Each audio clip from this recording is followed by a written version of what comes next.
Hi, how are you doing? Sorry, I had to cancel class on Monday. I was a little sick. Yeah.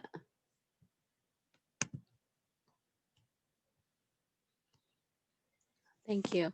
I'll let your husband know that we set up the spring schedule for him. I think he's teaching the um programming class at the high school. So I guess they're offering that also at the college. So we have him down for dual enrollment. And once the schedule is finalized, I think if he has questions, he can let me know. Are you married to Tim?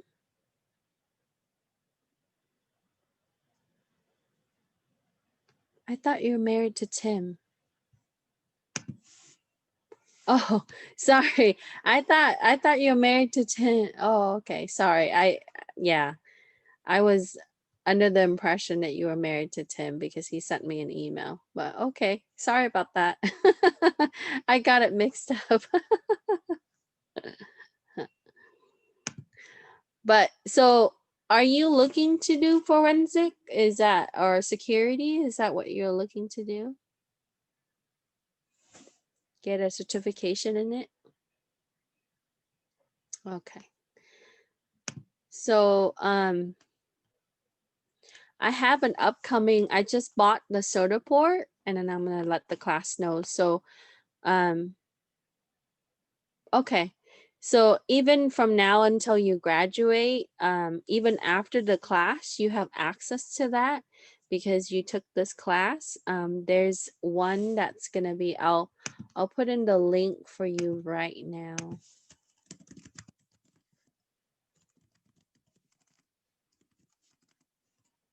For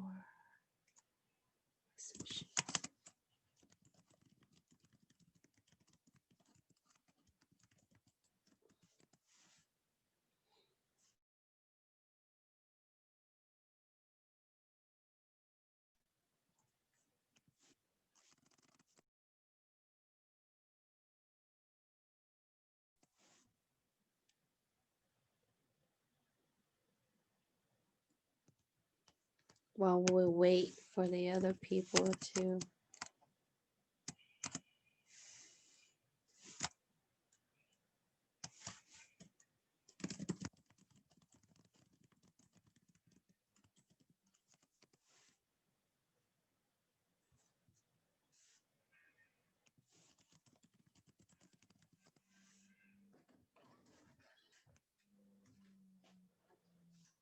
So let me see here if I can find it.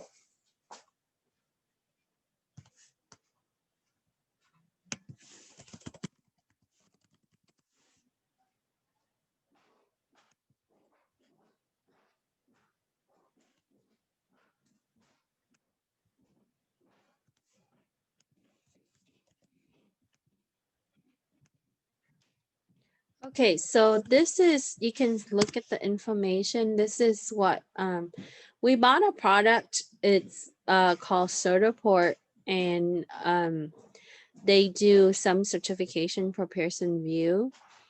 And to get into the forensic side, Easy Counsel offers the certification for the forensic.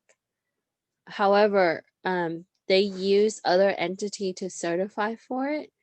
So as part of the certification and with the Certiport, you can take a look at what that entails. So there's different area.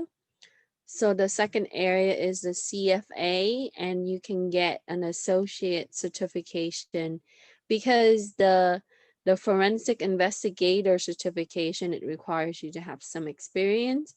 But if you get the associates, that allows you to find entry-level jobs. So if let me show you the screen. I'll share screen with you and I can point you to. So here's the website, right? And once you're ready, just let me know. What we do is we have an institution license to test for this one. It's the CFA, and then you can click on the exam objectives. Okay. Okay. And for Alma and everybody just got on, I put the link there for you again.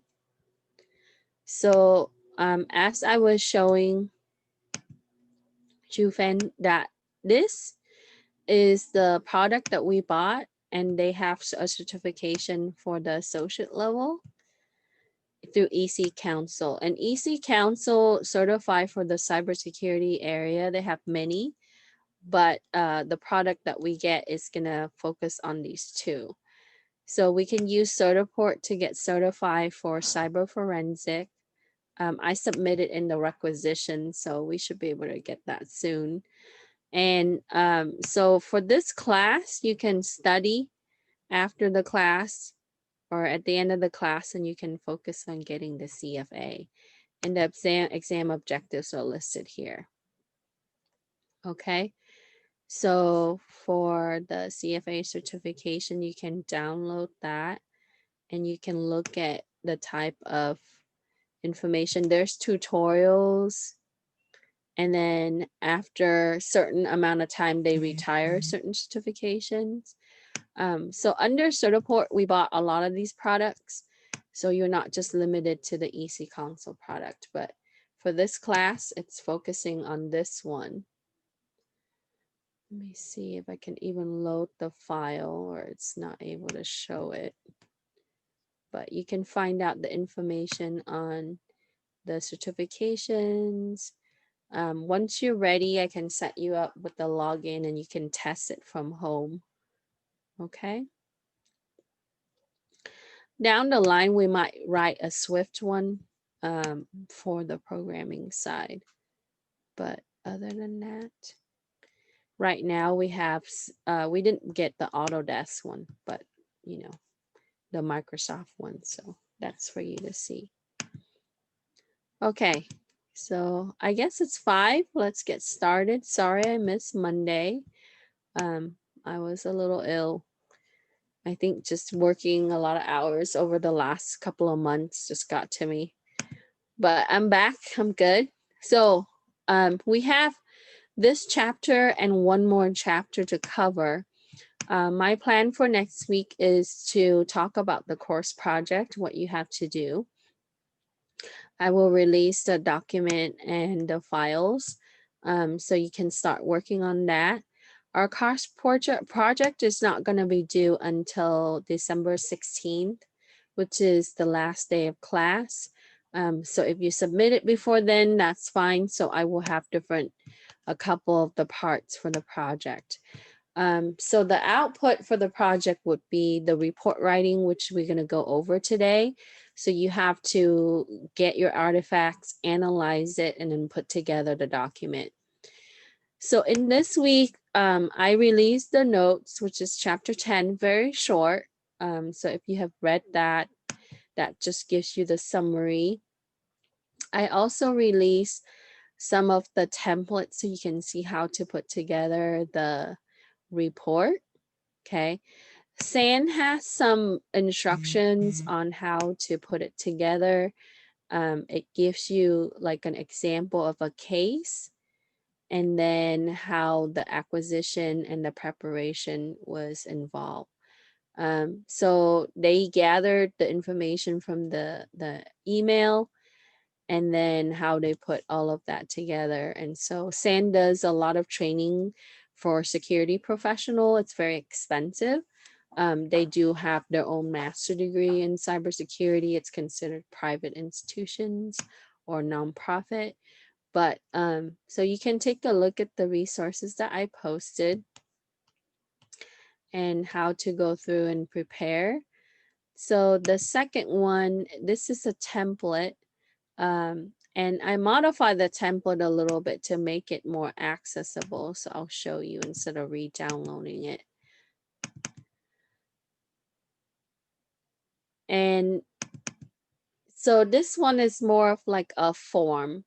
And this is what you would see in government agency or law enforcement agency, or even some private entity. They would use a form like this. Okay. So now some software tool will put together a summary of your report that would have all of these fields. So you would be able to put all of that together. So in this form, you have generally just the case information, your logo, your address. So as an investigator, you have to include that. So if you have a company, you would put that together there. And then you would want to put down the report completion date. And then it's about specific incidents. So that will be your incidents that's occurred. So it could be malware, it could be theft, it could be other areas. So we wanted to put the date of the incident there. And then all the parties that are involved in the investigation, you will put some of the information. And then for the summary, you wanted to state, and we're going to talk about the components today. So it kind of break it down into subsection, and it shows you what needs to go where. So you can use something like this. So you wanted to have your evidence information, your item number, especially when we're dealing with devices. So you might have drives, you might have systems, so you would put that there. And then the software that you use, so the forensic software and hardware that you use, you would put some of the information there. Okay. And then you would go into your item information, and in the notes in the chapter, it talks about putting in photos on looking at some of the systems, especially if you're dealing with, things that were pulled as evidence. So your evidence information would go here.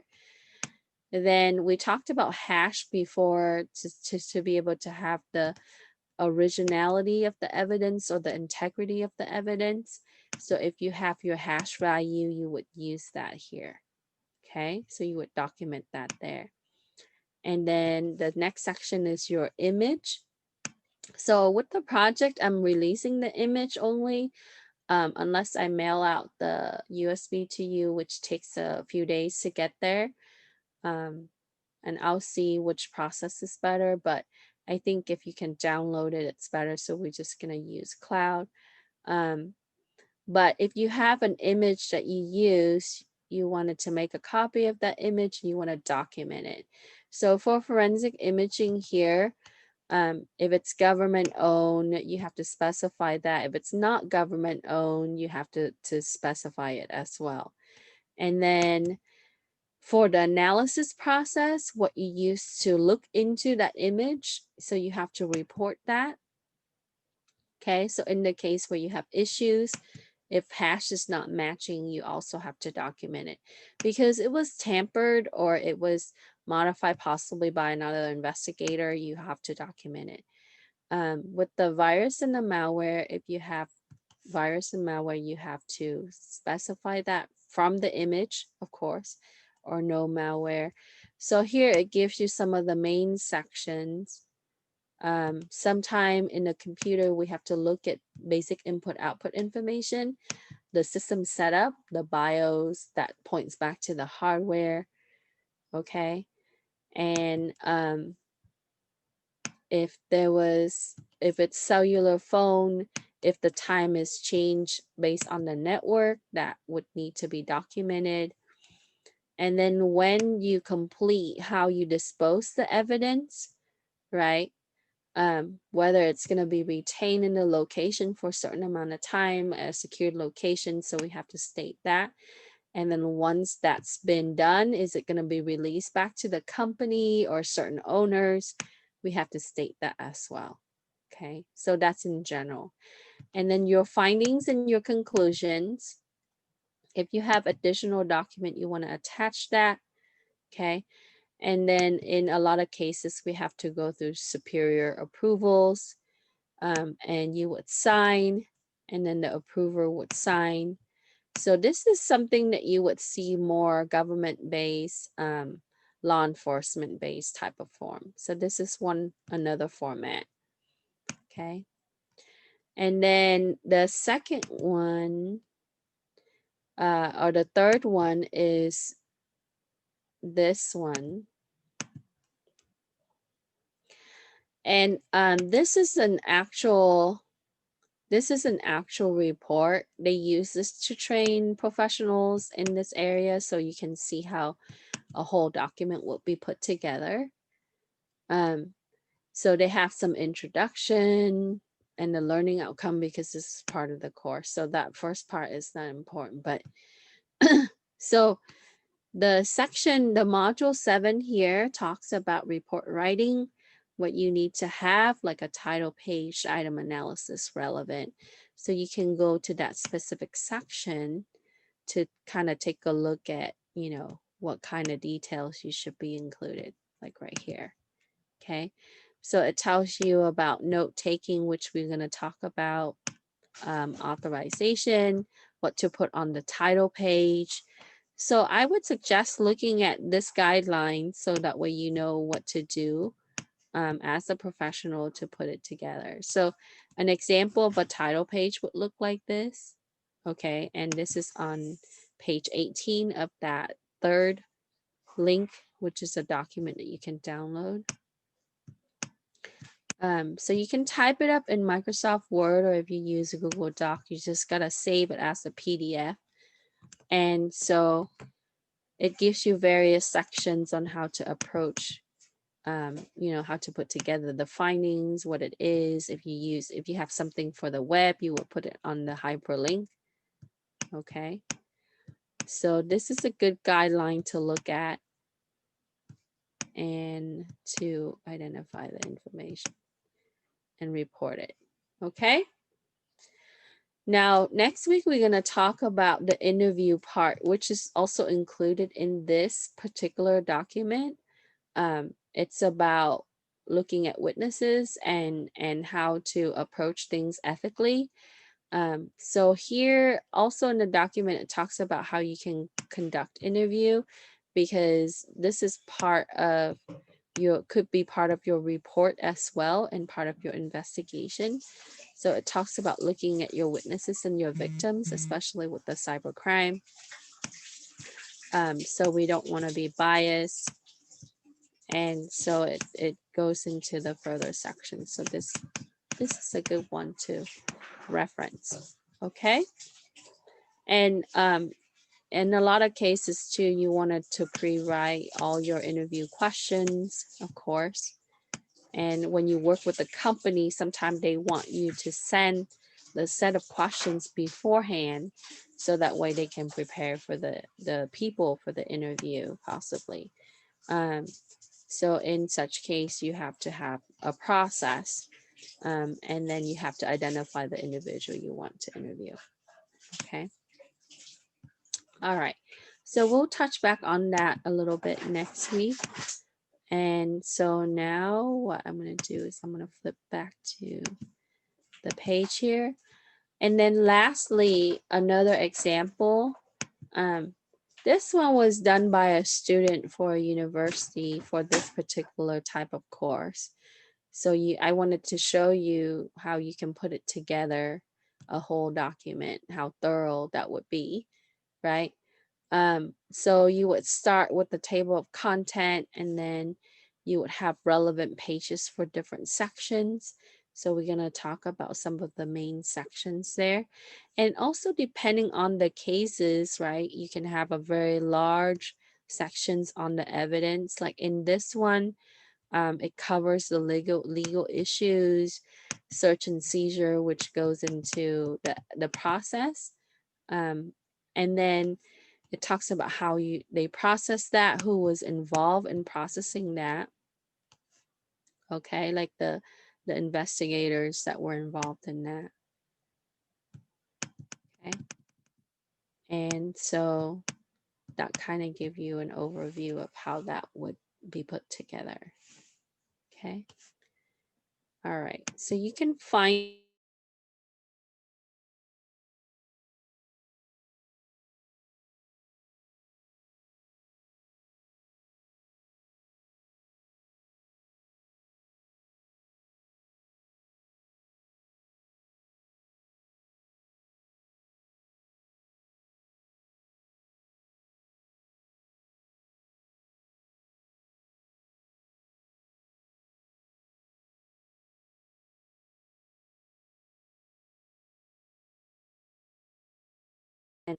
So there's also a homework assignment, and that's going to help you review for your quiz next week.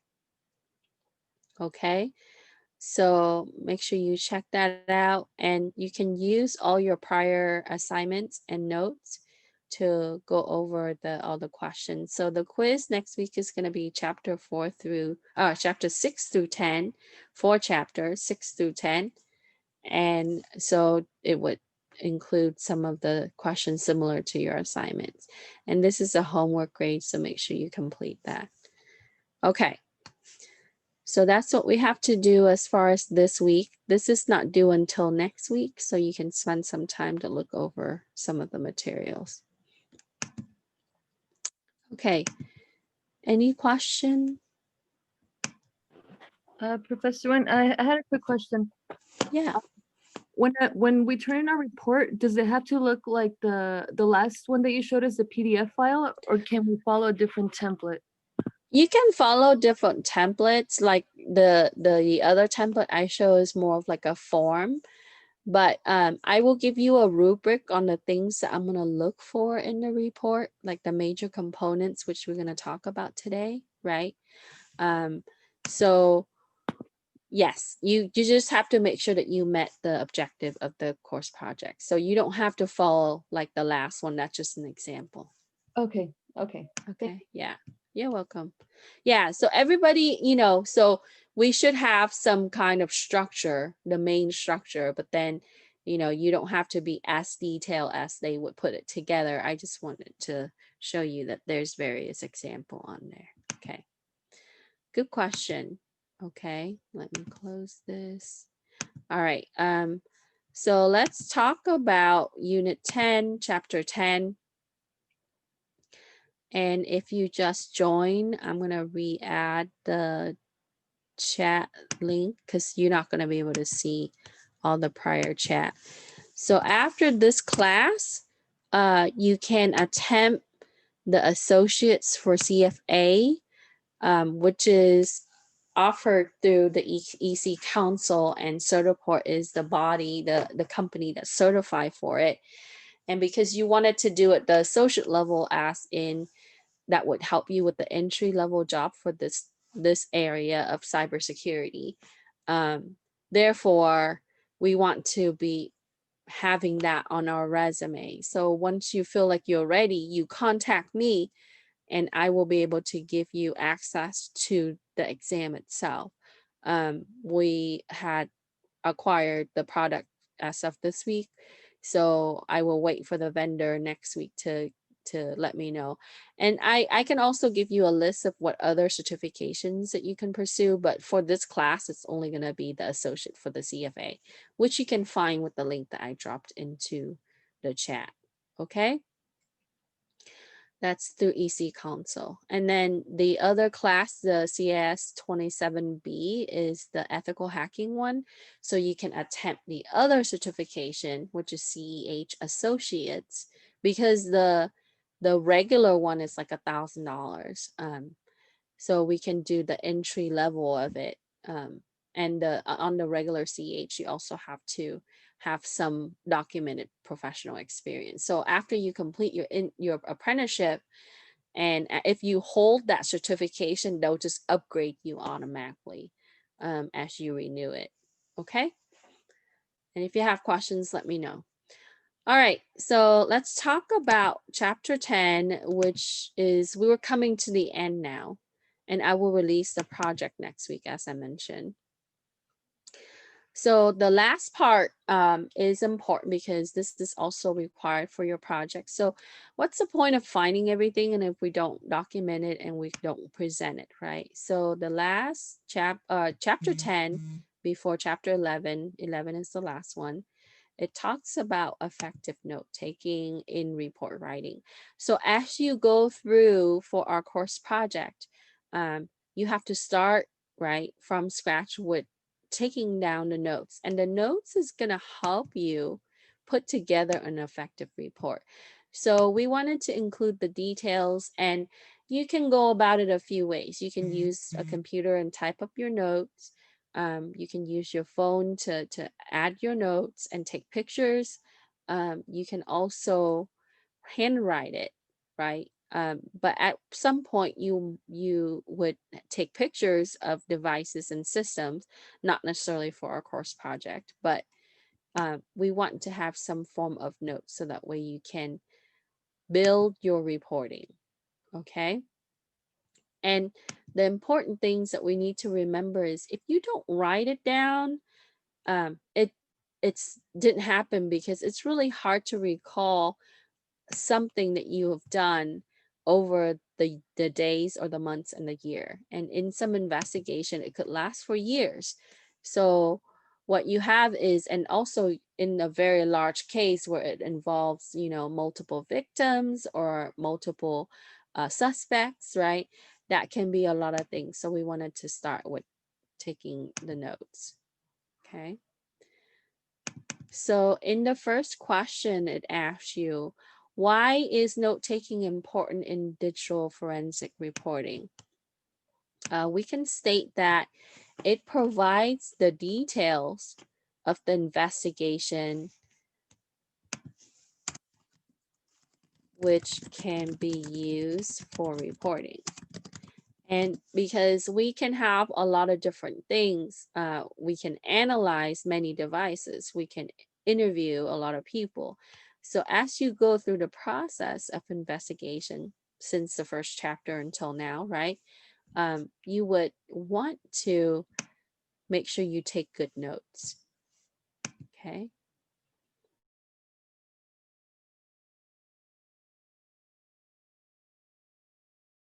And that's going to help you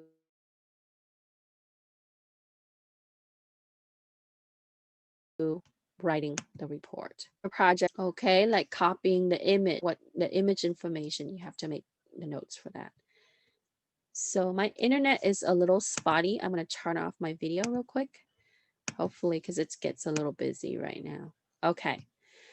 So in the chapter and in your notes, it talks about the elements of note taking, right? So what do we want to write down? We want to write down that something was done in the investigation. So all the processes and the procedures.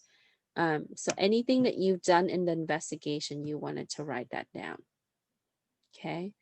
When you did it and what was done. So those are the things. So the date and what you have done.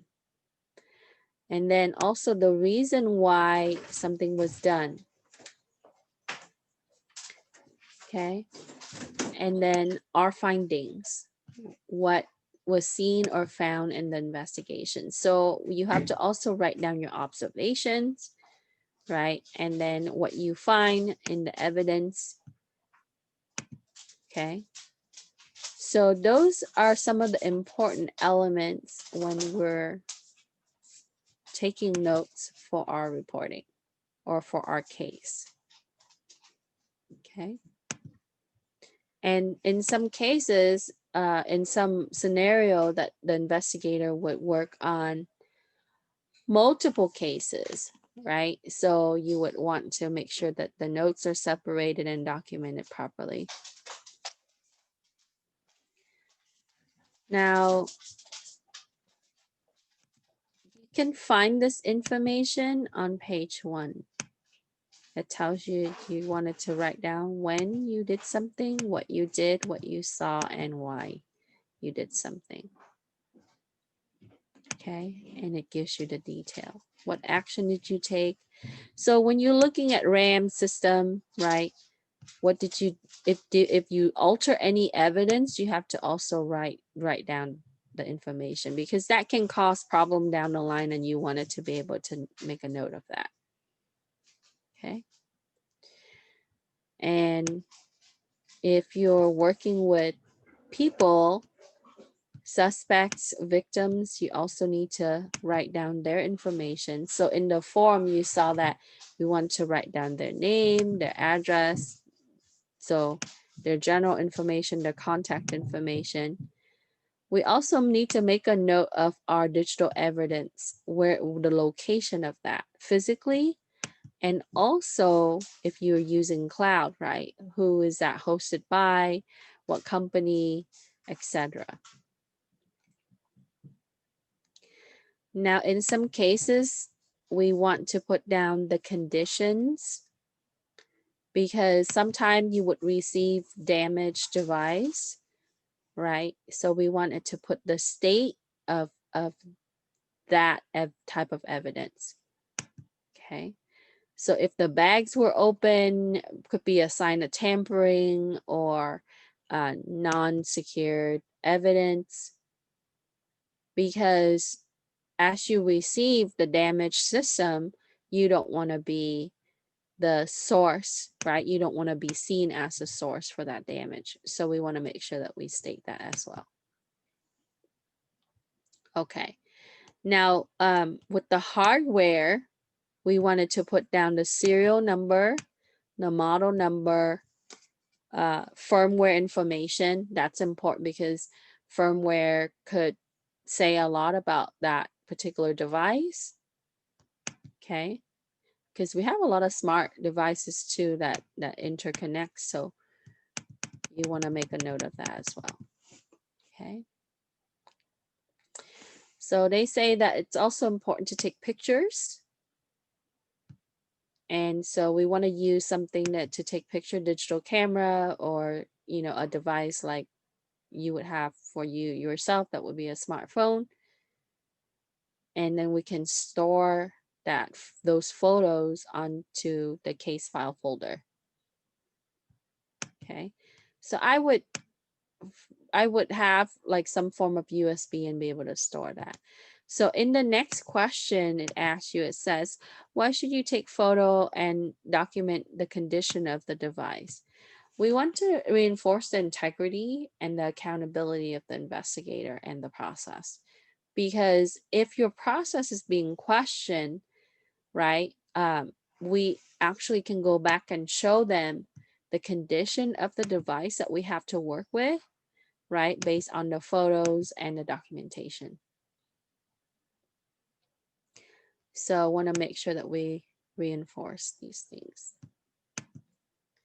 And your testimony in court could possibly be, you might have to go to court, so the accountability is important.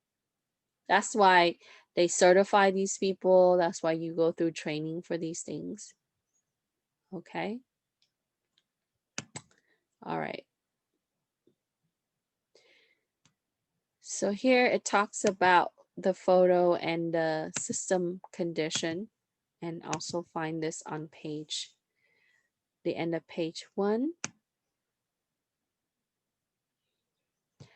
Then once you have all your notes, you can start writing your report. So here are some of the sections. Okay.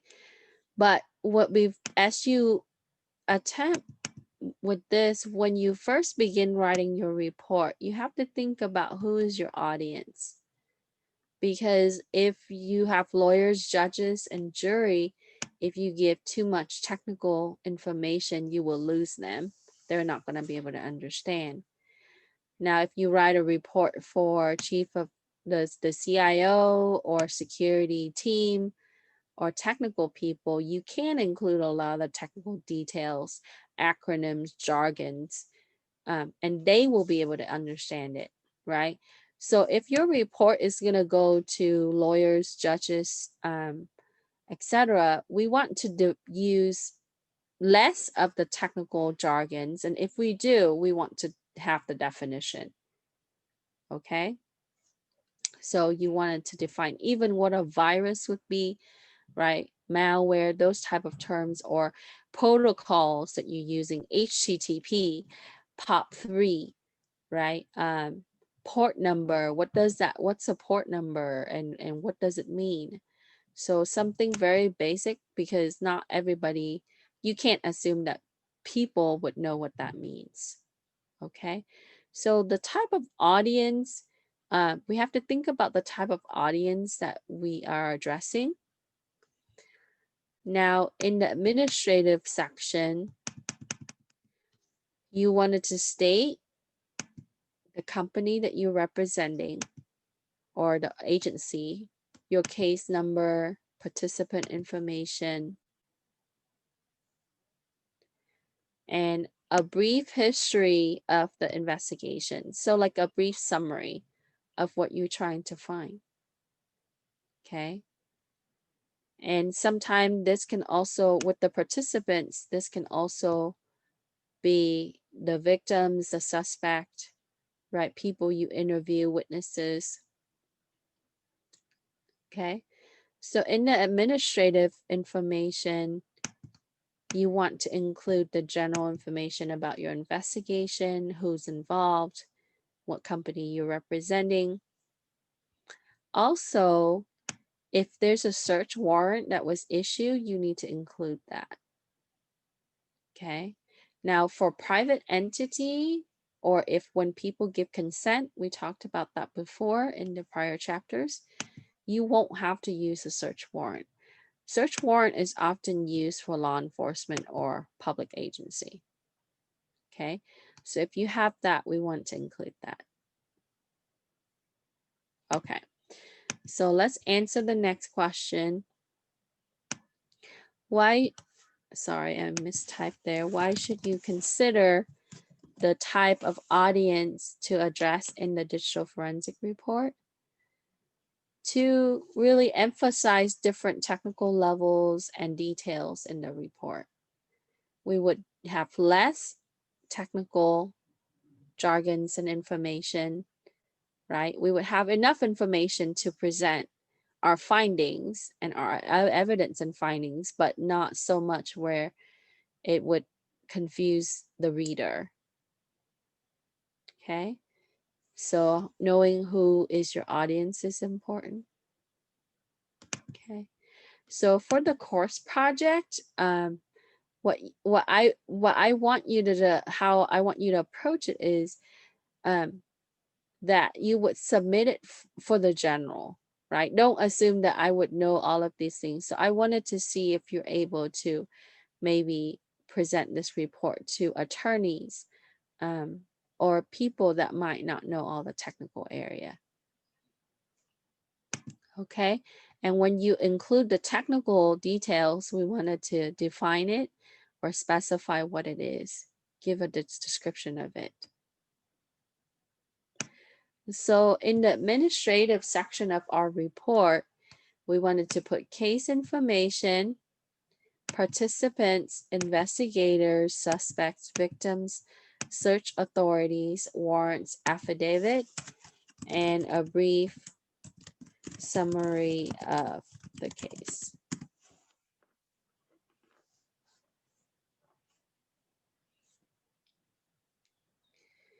So think of it like an introduction, and you introduce it to the reader, who's involved, what you're trying to find, who is going to help you find the evidence and investigate, right? What kind of case it is. So that will be the administrative section.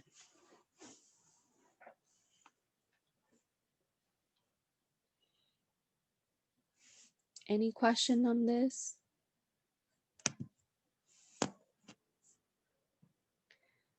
Now, depending on the case, of course, right? This section can be much longer if we deal with a larger case where there are a lot of different people that's involved. There's multiple warrants that's issued. So the scale, it's going to be case-to-case basis on how we would adjust it. So if you have a template to start with, what you can do is you can, start outline that section, and then you can start filling in some of the information. Okay. So that way, as you pull the notes, you can just add in some of the details, and that's going to help you.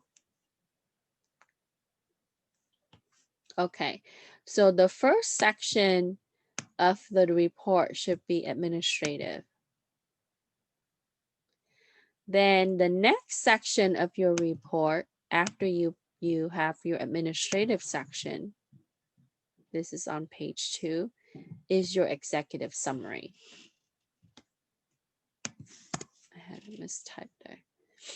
Okay, so this section should only be 10% of the overall report. So if your report is 100 page, it cannot exceed more than 10 pages. Okay, so think about how this would be a very small portion. It should summarize what your report is trying to disclose.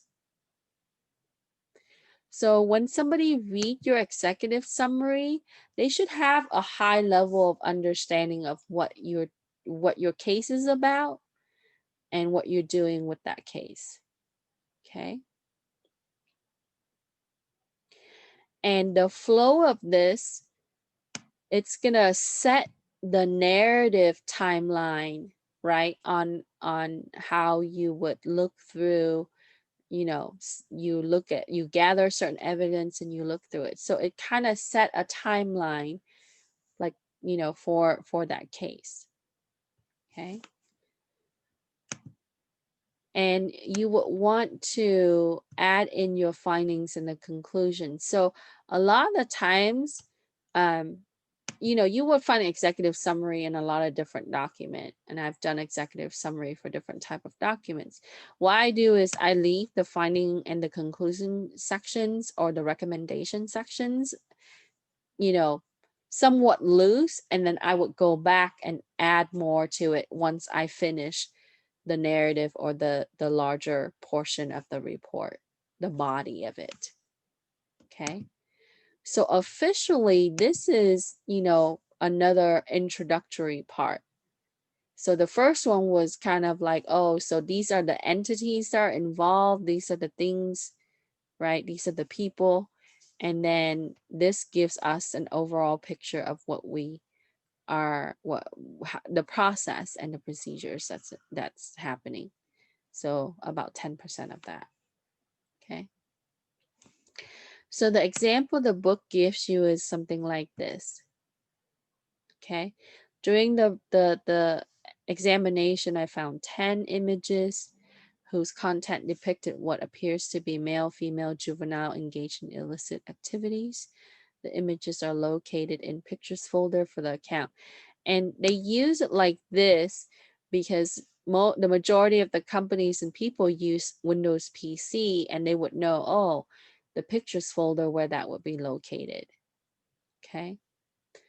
And then, you know, how the exam is conducted, what kind of evidence were tagged, but not in detail, just a summary here.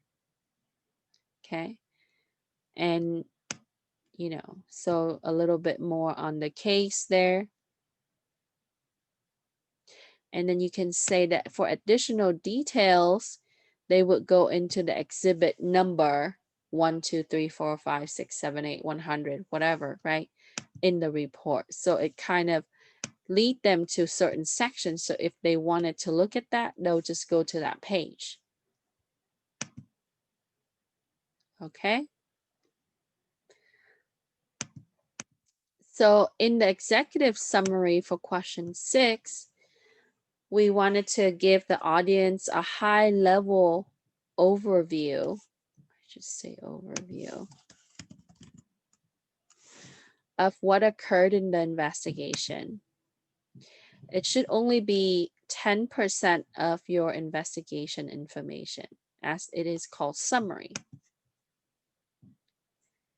You should also add the conclusions and the findings, and you can summarize that, but not the entire narrative. That will be too long, right? So executive summary should, you know, at the longest will be a couple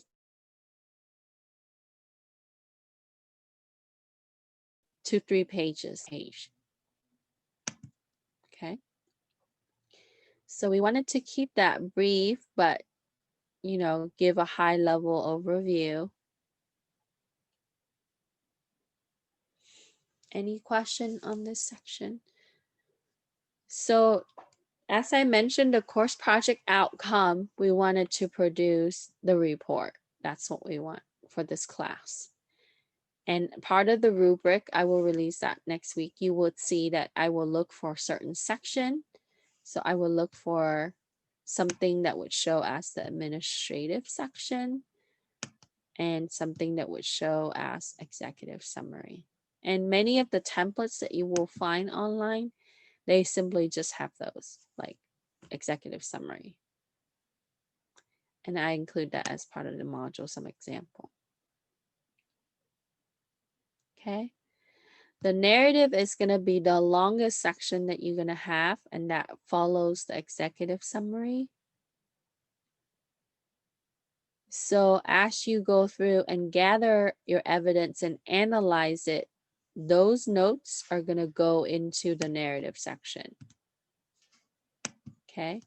So we wanted to have the non-biased technical and non-technical details, such as examine evidence. So you have to have item number, right? The type of evidence that you would have. So a list of it or a table of it, the time that you acquired it, the date, the time, location, item information, even ownership, like it was owned by such and such company or the individual. Okay. This is the model number or the serial number. So once you have the evidence documented, then you have to also include this, your step-by-step analysis. So try to stay away with a lot of screen captures. You would only use the screen captures that would be effective, right? Like once you analyze and it's showing something, you can highlight that section and take a screenshot of that so you can provide the visual for that. Now, if you come across problem in the analysis, like what we said earlier, right? Because it could be that our device is damaged, or you when you go through the analysis, you had modified something in the RAM, then you want to bring that up in this section. Okay. We also need to include the definition of the technical terms. Now, I've seen several ways of how people do this too, that they would have the list of definition at the beginning of the narrative of all the technical terms, right? Or some of them, they would use the footnote portion of it. So there's different approach in this, right? And they would have a footnote where it would specify. So if it's, if if you think that a regular person cannot know what it is, you need to define it. When in doubt, define it. That's what, when I put together my dissertation, same approach. Okay. And any form of security documentation, you also want to, even policy, procedure, you want to define the technical terms. Protocols, right? Any acronyms, any of the term that's foreign to the people who don't know technical or doesn't have technical background. If you use the digital evidence to identify the person, for example, user account, okay, email, stuff like that, it can be challenging. So you have to use multiple artifacts to really identify the individual. So let's say that you're investigating a case of a person that's committing email fraud, right? And we wanted to pull network login accounts, email login accounts, okay? Possible file access, account membership, some of the things that we have to gather. So with that, you need to specify that in your documentation, in your report. Who is the subject of the investigation and how they're tied to that account, right? Because it's easy for them to disprove that. They can say that, oh, I'm not that person that log in. So if you are also able to pull surveillance camera images, you can say, yes, this person actually logged into this system at this time, right?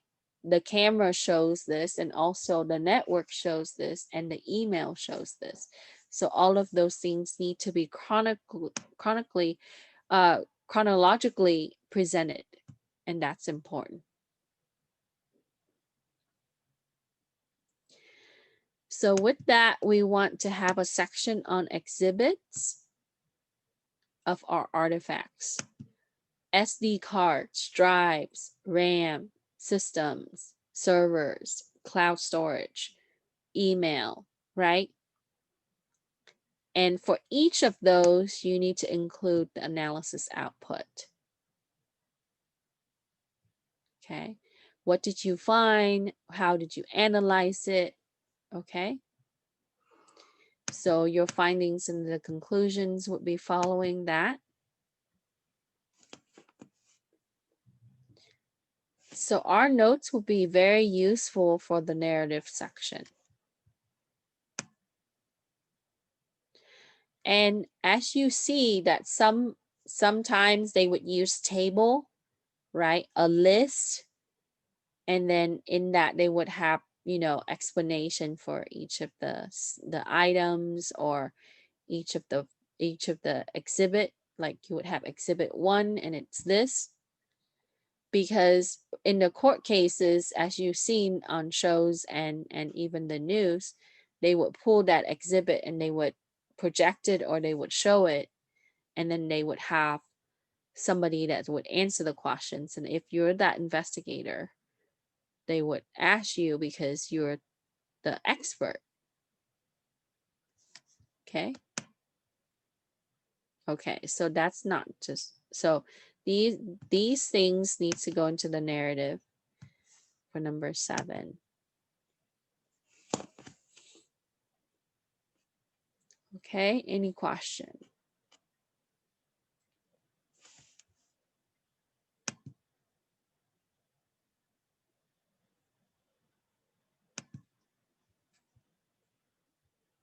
Okay, so for the quick reference, the narrative and exhibit technical details, that's on page 3. And I simply just summarize this, but it gives you. So the big area is how detailed should it be? Okay, so that's the question. Should I make it super detailed and make sure that, you know, I cover all my bases? So what the author is saying is that if you're not there to answer the questions, that section needs to contain enough detail that they should be able to find the answer. Okay, because sometimes you might not be asked to be there for questions.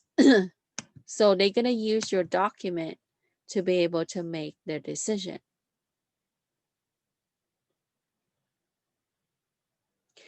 But if you don't have enough detail for them to recreate your procedures, then they would question your results. So that can get thrown out. Okay.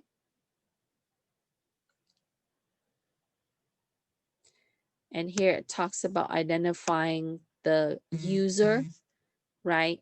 Who's behind the keyboard based on your evidence. That's some of the harder area. Okay.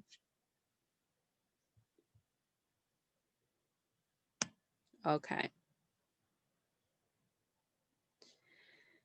So some of the things we cannot forget. So here's an example of how you can put in that table, list of item, tag number, description. You've seen this when you were doing some of the lab when you have to fill out some of that, right? And then in the acquisition details, we want to state the images that we're using. That's very important. What did you acquire for analysis? Hardware, software. And then we want to have a step-by-step analysis. Okay.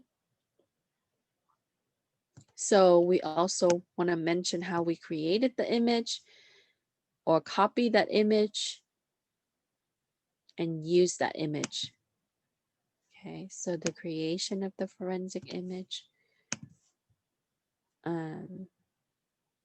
or how you acquired that forensic image and analyze it.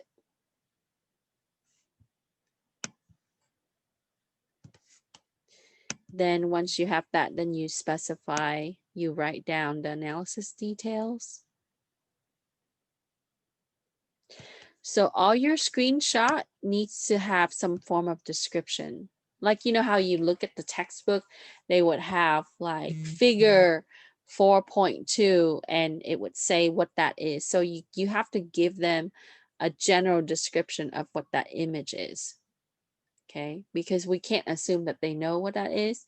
So for somebody that's using, you know, a different type of system, they might not know what that is. Okay, so make sure that we describe what that screenshot really means. Okay. So then it talks about the narrative with the conclusions and the findings.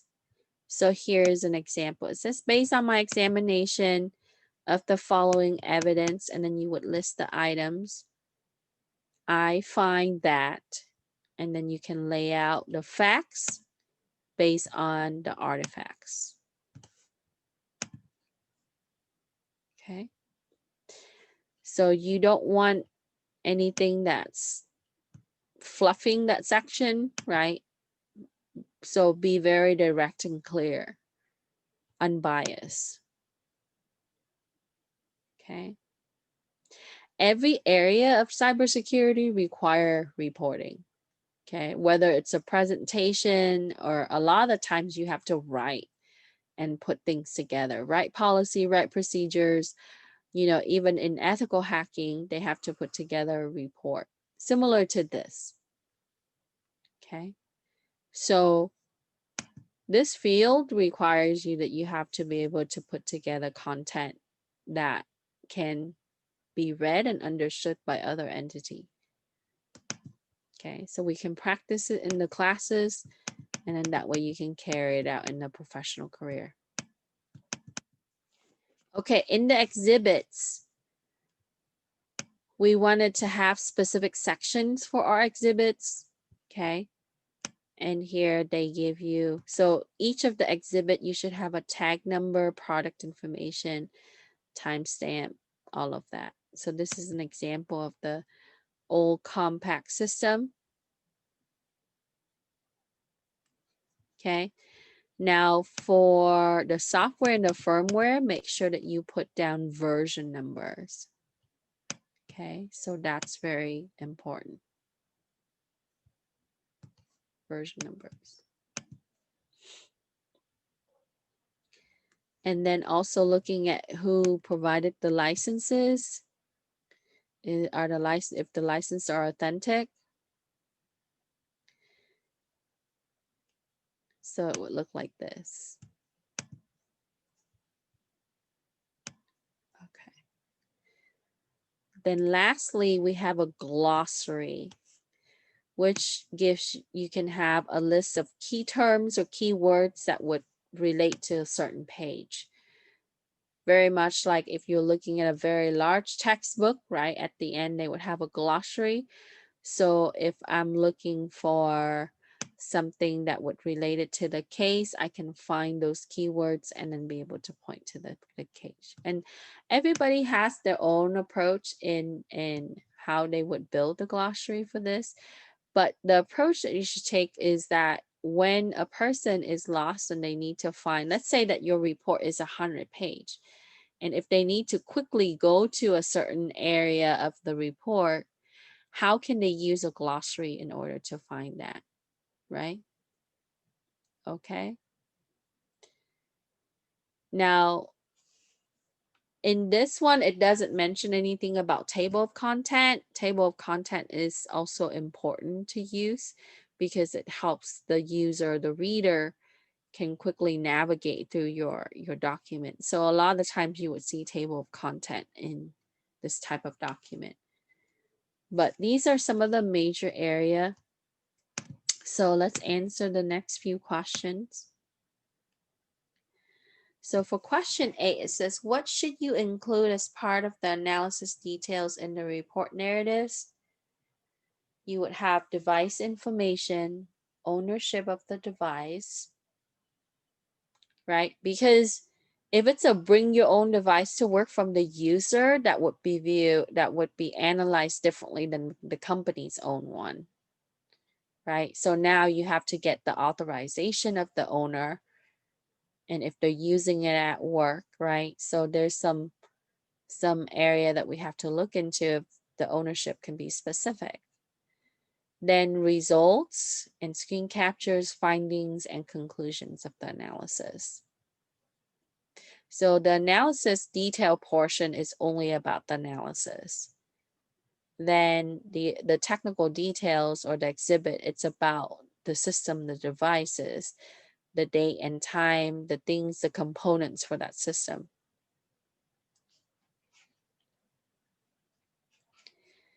And for number 9, we touch on glossary. So glossary section would have terminology, keywords that and their relevant pages. Okay.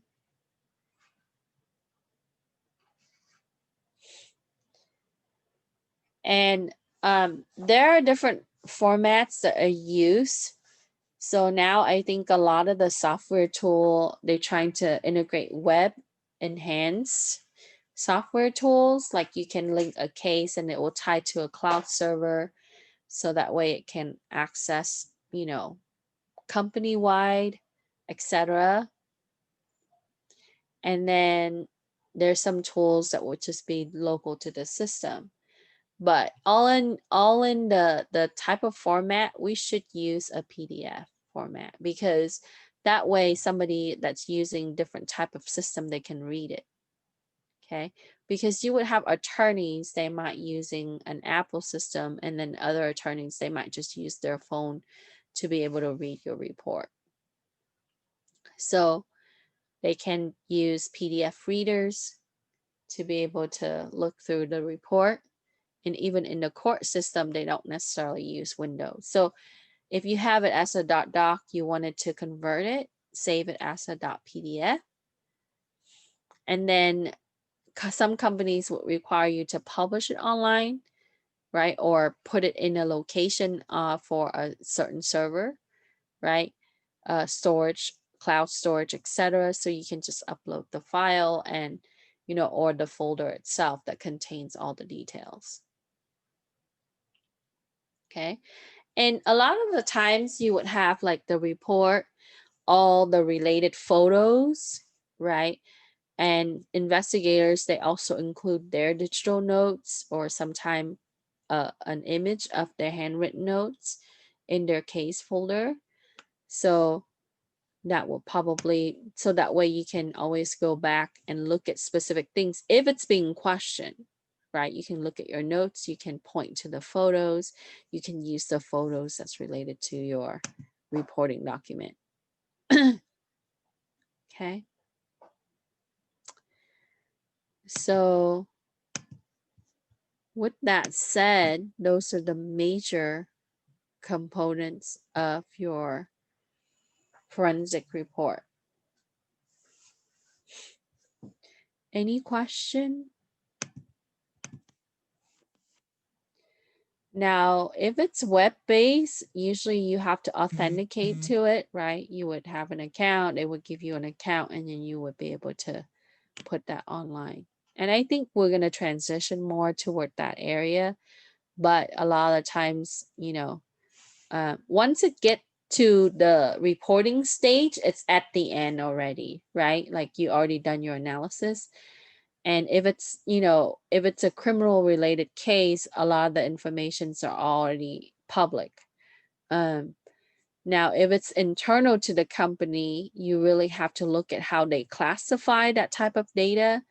So you should use digital signature, because that shows the integrity of your report. Okay. You sign that digitally, it just shows that you created that, and so that way there's no repudiation, meaning that people can't say that you're not the one who created that type of document. So PDF is a common format in such that you can use digital signature. You can sign using Adobe, or in some case you can use a third-party digital signature tool like VeriSign, etc. So that's really for the integrity purposes. It's to protect you, and it's protecting, you know, the involved parties as well, like for the case. Okay. So a very short chapter you can go through, and if you like, you can read it. Okay. So I highlighted some of the important parts. This chapter is also going to show up on your quiz next week. And some of the questions resurface in the quiz review. So your homework this week is to answer the questions in the review, and you will find a lot of these questions that we covered in the prior assignments and also in the prior notes. Okay. So go through it, and then we're going to have a quiz next week. I'm going to cover chapter 11, which is going to be about interviewing suspects and witnesses. That will be the last part, because with cybercrime, you still have to interview people, and we wanted to make sure that we are non-biased. Okay, and there's no pre-assumption going into the interview, how to create interview questions, etc. So that will be chapter 11. So we'll touch on that next week, and then we will talk about our course project. My plan for week 12 through the end, I wanted to follow up with your project status and also your e-portfolio. I'm going to be using an e-portfolio. So if you're in my other class, you can use the same e-portfolio and then link both of your projects on it. And so, and then from like week 13, 14, and 15, I will go over various final exam questions or final review. That's what I call it. So if you are able to attend, you can, we can talk about our final exam. Your final exam will be given on the 16th of December. We're so far away. So that will be on a Wednesday, which is our last day of class. Your project is also due on this last day. Okay. So you have about over a month to work on your project after next week. Okay. So you can start in the next week or the following week, and you can pace yourself on how you can put together the final report. That will be our output. And then I will have a few days after that. So my grade is actually due the following Monday and Tuesday. So I will be able to get everything up before Christmas. And then after that, we would take a little break. And then I will go into winter session in January. Okay. All right. Any questions? Okay. So the resources for some of the templates that I could find, and if I could find more, I'll add it. So it would be in your module, Unit 10. Professor Nguyen, I got a question. It's actually Yes. unrelated and sort of related. Okay. You know, for CI, the Security Plus exam, it's the 501 is going to be retired June, Yeah. I think. Are you for CIS27? Are you going to teach 601 or? It all depends on what kind of content I can get, and if I like for the spring, you mean? So if I can get good textbook or good exam packages, I'm about to submit another requisition for the certification exam preparation material from CompTIA, because I can't buy the vouchers. I might as well find ways to get the student their own looks similar to practice lab, their lab, and some of their test questions, like their prep Yeah. test questions. So if I could get that in time, then I will build it for the new exam. But even with CompTIA, when they release stuff, it's still on the old one. Even though they're about to retire that one, because they have to build the content for the next one. Yeah. So I might teach it in spring with the old one, because even when you look at the old test, it has some of the content. The majority of the stuff that you see currently is built from some of the old tests. Okay. Okay. Yeah. So what they do is they have like a pool of, so many questions, let's say 1,000 questions, and then it randomly picks from those. And some of those questions came from, all the other versions. Yeah, that And makes some sense. of the, yeah, and then some of the questions that wasn't in the old version, well, like let's say it's outdated, some of the technology is no longer used, then they remove those. A plus is exactly like that. Network plus is exactly like that. And if you're looking at security plus, all of this stuff goes back to protocol, which hasn't been changed for like three decades or more, right? Mhm. Some of the cryptography is new, but the newer cryptography actually built on some of the old cryptography. So if you really understand security concept, yeah, if the basics is still the same, some of the new technology is introduced, and that's Yeah. it. Yeah. So I don't think that, I wouldn't worry too much about it. When I taught Network Plus before, I've taught some of the students. I try to stay current with the version, but one time I was at the cusp of the change like this, and a couple students, they pass it fine, because there's not a lot of changes on the newer Network Plus. You have to know more IPv6 stuff, and then some of the newer devices that's introduced. But and sometimes you don't even get those questions because it randomly select from the pool of questions anyway. Yeah. So Okay. okay. And if you missed earlier, I had put in some information about the EC Council. So if you're curious, I also linked this before, since we have some time. So they do a lot of different types of certifications in the security area, as you know. Okay. And then they also have their own training program. So these are some of the well-recognized ones. And then they do the count, and they're not cheap. Okay.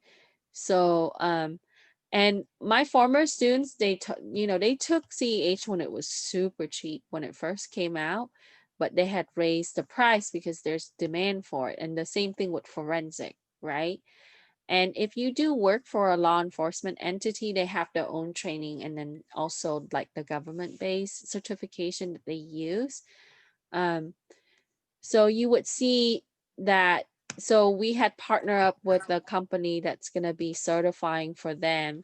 Um, so even in the CEH area, you have the associate level and the regular CEH, which the master, they verify that you have to have like 3 to 5 years of experience doing it. Um, and then they have other sub area like intelligence analysis, incident handling. So you can get into the sub area of the cybersecurity by testing for them. But what I would recommend is to do some of the basic ones like security plus. And if you like the forensic, do the associate level through Moreno Valley College, since it's offered to you. Then you can get the company or the organization to support, getting the training from SANS or from them, and then be able to certify, and they will pay for some of that. So just get the certification to get your foot in the door, and then to continue maintaining that certification, of course, so you can move up in the ladder, and then get the companies to pay for your continuing training. Because for us, in a lot of cases, some people, they don't go for the graduate school or the higher end unless you want to get into the upper management area, executives, right? They would just to continue to branch off and get different areas of the security, right? So you can get into the CHFI, which is hacking and forensic investigator, and then you can get the CFA. So they have a lot of different areas. So this is only one entity. Okay. There is other there are other entity, and I posted that on the resource in the first part of the module, that also does, like the GICA, they also does, the other company also does a certification for this. Okay. And so it's really coming down to, you know, is it really worth it, right? You know, if you really, this is an investment, right? And if you can get it through school for free, do it. You know, study for it. You get that one shot, just do it so you have it on your resume and you can get your job. But if you have to put in your money, you really have to think about how that certification is going to be a good ROI for you, or return on investment. Because if you spend $300 on a certification, you want to get a decent job with that. If you spend $3,000 on a certification, you want to make sure that that's going to get you to like a higher level job, right? So the ISC Square people, their certification is very pricey too, and to maintain it is also pricey. So when I was looking at the CISSP previously, and you would see like decision maker, chief management people would have these things. A lot of PhD, they also have this. There's a track in the PhD and the master program for this too. And then you also have people that, you know, don't have graduate school that have this, okay, because they've been working in the field for a long time. But, you know, this is a very expensive certification. So the ROI on this, right? So you can get executive positions that allow you to make $200,000 a year, then yeah, that's worth it to do. And then some people, they would get it, but they don't maintain it because it's expensive to continue the education and the training and paying for it after 3 years, right? Once it's expired. But if you're going to stay with that company, or you're going to move up regardless. So when I started looking at this, and I said, well, you know what? My experience and my background, I really don't want to spend the money to do this, because I would still get it. You know, if I'm applying for a job, I would still be able to get, you know, at least an interview, or, you know, pursue that job anyway. So right before I enter Moreno Valley College, I did study for this. Uh, you know, and this one you have to be recommended by another member. So my advisor for my PhD program, he was a member, or he is a member, and he was able to recommend me. So I had the documentation submitted, and, you know, I was about to pay for this, and I said, you know what, it's fine. I'm just going to put it on hold, but eventually I might consider taking it. Okay. But there are a lot of really cool stuff that you can also look into. So these are some of the other ones outside of CompTIA and Microsoft. Microsoft also have their own too. So, all right. Any questions relating to this? Okay, so work on your homework. If you finished your assignment, you can submit it. I'm sorry, there's a little delay this week for the grade, but I'll try to crank this out by tomorrow or so. Get all your grades updated, hopefully by the end of the week. And then next week, we'll talk about our course project and chapter 11. So if you have time, read chapter 11, which is short and sweet too. Okay. All right. So I'm gonna stop sharing and end the recordings. Let's see, we got Mr. Chen, Blair. Okay, so Chris was here. He got dropped off the list. He signed off. David. Okay, so I think I got everybody here tonight. I'll stick around for a little bit for questions if you have questions. If not, have a good evening. Okay? All right. Take care, people.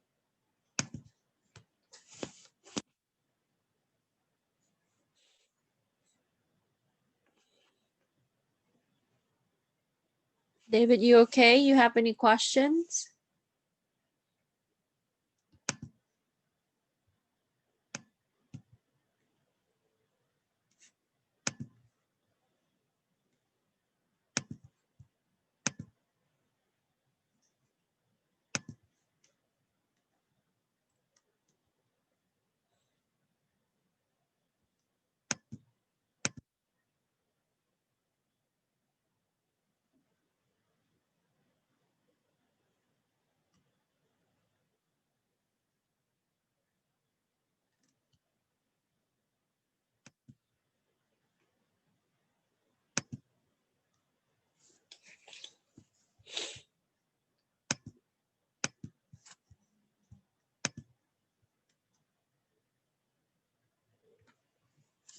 David, you don't have any question for me?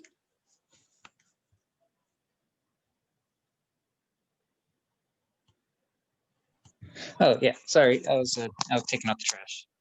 Okay, yeah, no problem. Yeah, so I went over chapter 10. So make Yeah. sure you go through the assignments. If you have Mhm. any question, you let me know. Okay. Yeah, and then I had dropped in. Did you get the link on the chat to kind of look at the forensic certification you can pursue? Yeah, I saw that. I was gonna Okay. copy and paste that. Yeah, so we have Yeah. we're acquiring the product that's going to allow you to do that. So by the end of this class, you should consider, since it's still fresh in your mind, you should consider reviewing for it and then try to attempt it. And as the student, as this class, you will be able to get one shot with it. Yeah, you were Okay. talking about for the C, what was it the C? The CFA associates. Yeah, that one. Uh-huh. And is that like more or less like a certificate just specifically aimed at forensics? Yes. Okay. Yeah, and associate's level mean that you're new to the field. That's all it is. But once you have the proper experience in that area, then you can move on to the next, which is the full technician, the CFT, which is the computer forensic technician. And then you can also test for the examiner, which is used in other areas with government agency. Okay. And then if you study computer ethical hacking, which is the CEH, you know, if you take the CIS27B, you can also, you know, for Moreno Valley College, after you completed that class, you can also see if you can test for the CEHA, which is the EHA is Ethical Hacking Associates. Okay. Gotcha. Okay. Okay, yeah, because I wasn't sure if that was in tandem with that, and especially in like a line of field, like per se, if I were to go into like law enforcement for criminal database and things like that nature. Yeah, that will be good for that. So if for this class, that will be perfect because you understand the investigation process. It talks about how to work with digital evidence. So that will be good. And then some agency, they have their own certification. So it will be a good start Okay. for you to start looking into, you know, like let's say that you wanted to work with Homeland Security, or if you wanted to work with just the local, you know, police department, if you can find position in that, in those area, or with the county, you know, like the sheriff department or whatnot. So that Gotcha. kind of give you the leverage in letting people know that yes, I'm qualified to do this.